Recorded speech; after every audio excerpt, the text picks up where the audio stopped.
साथियों नमस्कार। स्वागत है आपका अपने चैनल विवेक ओझा ऑफिशियल में।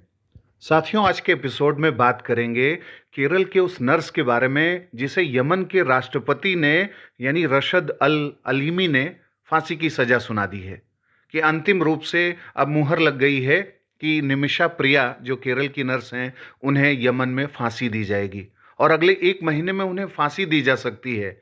ऐसे में अब ये सवाल उठ रहा है कि क्या उन्हें बचाया जा सकता है, क्योंकि भारत की नागरिक हैं और वहाँ काम करने गई हैं। भारत का विदेश मंत्रालय इस मामले में क्या करेगा? भारत सरकार इसमें क्या कार्यवाही करेगी? उनका परिवार किस तरीके से कार्यवाही कर रहा है उन्हें बचाने के लिए? कौन से ऐसे लीगल ऑप्शंस हैं, उन्हें बचाया जा सकता है या नहीं? उनकी 13 साल की बच्ची इंतजार कर रही है कि उसकी मम्मी घर वापस आएं और फिर से ये अच्छा जीवन जीने की शुरुआत करें। उनका जो पति है टॉमी थॉमस, वो टुक-टुक चलाते हैं वहाँ पे केरल में, और वो भी इंतजार कर रहे हैं कि एक नॉर्मल ज़िंदगी कम से कम हमें किसी तरीके से मिल जाए। उनकी पत्नी की जो मौत की सज़ा है वो टल जाए। उनकी जो माता हैं, निमिषा प्रिया की माता हैं प्रेमा कुमारी, 58 वर्षीय महिला, उसकी आँखों में एक अलग प्रकार का की उम्मीद बनी हुई है कि वापस आएँगी और एक नई ज़िंदगी फिर से शुरू होगी।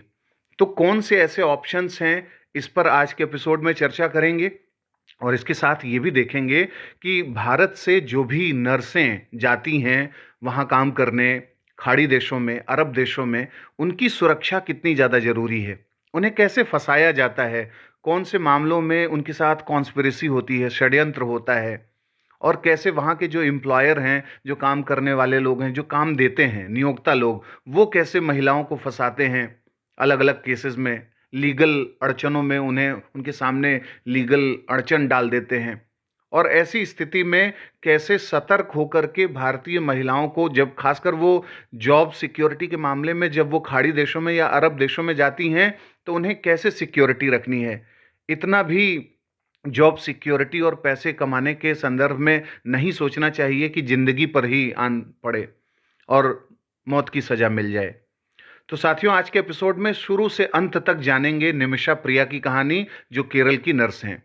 तो आपको बता दें, निमिषा प्रिया केरल में एक जगह है पलक्कड़, पलक्कड़ एक जिला है वहाँ पे। तो 2008 में ये जो महिला हैं निमिषा प्रिया, उस समय उनकी एज थी 19 वर्ष, और उन्होंने डिसाइड किया कि उन्हें अलग-अलग मतलब ऑप्शंस तलाश रही थी कि कहाँ उन्हें नर्स बनना है। तो बाद में उन्हें समझ में आया कि यमन में जाकर के नर्स बना जा सकता है, और उन्होंने 2008 में अपना ज़िला छोड़ा और यमन चली गईं, और यमन में उन्होंने वहाँ पर काम करना शुरू किया मेडिकल फील्ड में। और धीरे-धीरे जब उन्होंने वहाँ पर काम करना शुरू किया और फिर ये मन में आया कि भाई घर बसाएँ, शादी-विवाह करें, तो 2011 में वो वापस आईं केरल, और यहाँ पर उन्होंने टॉमी थॉमस नाम के एक इंसान से शादी करी, और अगले ही साल 2012 में इनकी एक बच्ची हुई। और उसके बाद ये लोग फिर से वहाँ चले गए यमन, और यमन में काम करने लगे, और वहाँ पर एक इलेक्ट्रीशियन था, उसके असिस्टेंट के रूप में टॉमी थॉमस यानी निमिषा प्रिया के जो पति थे वो काम करने लगे, और ये अपना मेडिकल फील्ड में अपना काम करने लगी नर्स के रूप में। लेकिन नर्सिंग सर्विसेज देने के क्रम में बहुत पैसा भी कम मिलता था, और जो नीड्स थी, रिक्वायरमेंट्स थी, वो सब पूरी नहीं हो रही थी। तो निमिषा प्रिया के मन में एक बात आई कि हम अपना एक क्लिनिक खुद खोलें। और क्लिनिक खोलने के लिए जब मन बनाया तो उसमें एक बाधा थी, एक अड़चन ये थी कि यमन का कानून ये कहता है कि कोई विदेशी नागरिक ऐसे ही यमन में आकर के क्लिनिक नहीं खोल सकता। उसे किसी लोकल पार्टनर की ज़रूरत पड़ेगी, यानी यमन के नागरिक की ज़रूरत पड़ेगी। तो यमन में एक ऐसा नागरिक था जो इनके साथ वहीं जो क्लिनिक था जो जहाँ पे ये काम करती थी, उसके साथ एक कोलैबोरेशन किया। तलाल महदी नाम था उस इंसान का, और तलाल महदी के साथ इन्होंने मिलकर के एक पार्टनरशिप किया, और दोनों के बीच में प्लान बना कि ये मिलकर के पैसे इकट्ठे करके एक क्लिनिक की शुरुआत करेंगे जिसमें वो मदद करेगा इन्हें। और धीरे-धीरे क्लिनिक को स्टार्ट करने के लिए पैसा भी इकट्ठा किया, सारी चीज़ें हो गईं और स्टार्ट भी हो गया। लेकिन देखा ये गया कि वो जो यमन का स्थानीय नागरिक था मेहदी, उसके मन में थोड़ा लालच भी आया, पाप भी आया, अलग-अलग प्रकार की चीज़ें उसके मन में आईं। तो उसने निमिषा प्रिया को फँसाने की कोशिश करी अलग-अलग स्तरों पर। उसने क्लिनिक से जो पैसा आ रहा था, उसको ज़्यादा से ज़्यादा अपने हाथ में लेने की कोशिश करी। उसके साथ-साथ उसने इनके ऊपर कंट्रोल करने के लिए कि ताकि इनका ज़्यादा दबदबा क्लिनिक में न रहे, उसने जो इनके मैरिज की, इनकी वेडिंग की कुछ फ़ोटोज़ थे, उसको लेकर के उसको उसमें अल्टरेशन किया, उसमें तब्दीली करी और ये शो कर दिया कि निमिषा प्रिया का पति मेहदी ही है। और उसने इनको फिज़िकली अब्यूज़ भी करना शुरू कर दिया, टॉर्चर करना शुरू किया और भी तमाम प्रकार के उसने शोषण के कार्य किए। ऐसे में ये बहुत ज़्यादा तंग आ गईं निमिषा प्रिया, और निमिषा प्रिया उससे निजात पाने की कोशिश करने लगी, कैसे उस मेहदी से हटा जाए और एक अलग प्रकार से अपनी शुरुआत करी जाए। लेकिन वो जो था इंसान, वो बहुत ही कॉन्स्पिरेसी वाला इंसान था, षड्यंत्रकारी था। वो उसने इनका पासपोर्ट जब्त कर लिया, इनका डॉक्यूमेंट भी जब्त कर लिया और इन्हें कोई भी चीज़ पर एक्सेस नहीं दे रहा था। इनके परिवार वालों से भी बात करने नहीं दे रहा था। ऐसा वो अपना होल्ड इनके ऊपर करने की कोशिश कर रहा था। तमाम अवसरों पर वो ये दिखा रहा था कि निमिषा प्रिया का वो पति है। ऐसी स्थिति में निमिषा प्रिया का जो मेंटल कंडीशन था, वो जवाब दे गया और उन्होंने एक बड़ा कदम उठाया कि इससे अगर निजात पाना है, तो इसको जो है मारना पड़ेगा।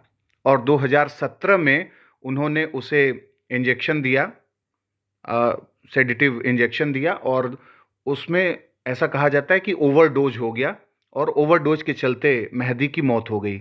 मेहदी की मौत के बाद अब ये एक बड़ा मुद्दा बन गया कि यमन में एक यमन के स्थानीय नागरिक को एक भारतीय मूल की एक भारतीय जो नर्स है, उसने हत्या करी है।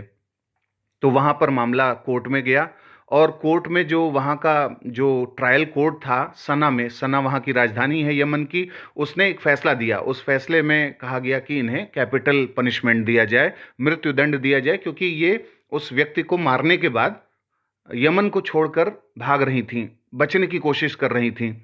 और यह भी कहा गया कि उन्होंने उस मेहदी के कई टुकड़े किए और उसको एक पॉलीथीन में रखा और पॉलीथीन में रख करके उसे वाटर टैंक में बहा दिया। और इस मामले में एक और नर्स थी जहाँ ये काम करती थी, उसकी भी मदद इन्होंने ली थी।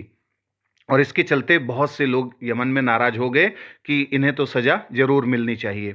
और ऐसी स्थिति में ही ट्रायल कोर्ट जो सना है, सना वाला ट्रायल कोर्ट ने इन्हें फांसी की सज़ा सुनाई थी। और बाद में फिर इन्होंने कोशिश की अपना माफ़ीनामा, मतलब माफ़ी के लिए कि उन्हें माफ़ कर दिया जाए। अलग-अलग स्तरों पर लीगल ऑप्शंस तलाशने की कोशिश की गई। लेकिन 13 नवंबर 2023 को यमन के सुप्रीम जुडिशियल काउंसिल, यानी यमन का जो सबसे बड़ा कोर्ट है, उसने निमिषा की माफ़ी याचिका को नामंजूर कर दिया और उनके मौत की सज़ा पर मुहर लगा दी। और ये चलता रहा और अब जो है 31 दिसंबर को यमन के जो राष्ट्रपति हैं रसद अल अलीमी, उन्होंने मुहर लगा के बोल दिया कि हाँ, इसे फांसी की सज़ा दी जाएगी और 1 महीने के अंदर-अंदर फांसी की सज़ा दी जा सकती है। अब मुद्दा आता है कि कैसे बचेगी? तो बचने का सवाल ये है कि वहाँ का जो शरिया लॉ है, वो कहता है कि ब्लड मनी पर अगर बात होती है, यानी जिसे दिया कहते हैं, कि कंपनसेशन जो विक्टिम है, जिसकी मौत हुई है, अगर उसकी फैमिली ये स्वीकार कर लेती है कि ठीक है, हम एक निश्चित अमाउंट, एक राशि लेकर के इसको माफ़ कर देते हैं, तो उसे माफ़ किया जा सकता है और वो बच सकती है। तो जो फैमिली है विक्टिम की, उस फैमिली के वकील का कहना था कि जब तक $40,000 नहीं दिया जाएगा, तब तक जो है इस पर वार्ता शुरू नहीं होगी कि ब्लड मनी वाला जो नेगोशिएशन है। तो नवंबर 2023 में $40,000 दे भी दिया गया। लेकिन रिहा होने के लिए जो ब्लड मनी का पूरा अमाउंट है, वो लगभग $4 लाख देना पड़ेगा।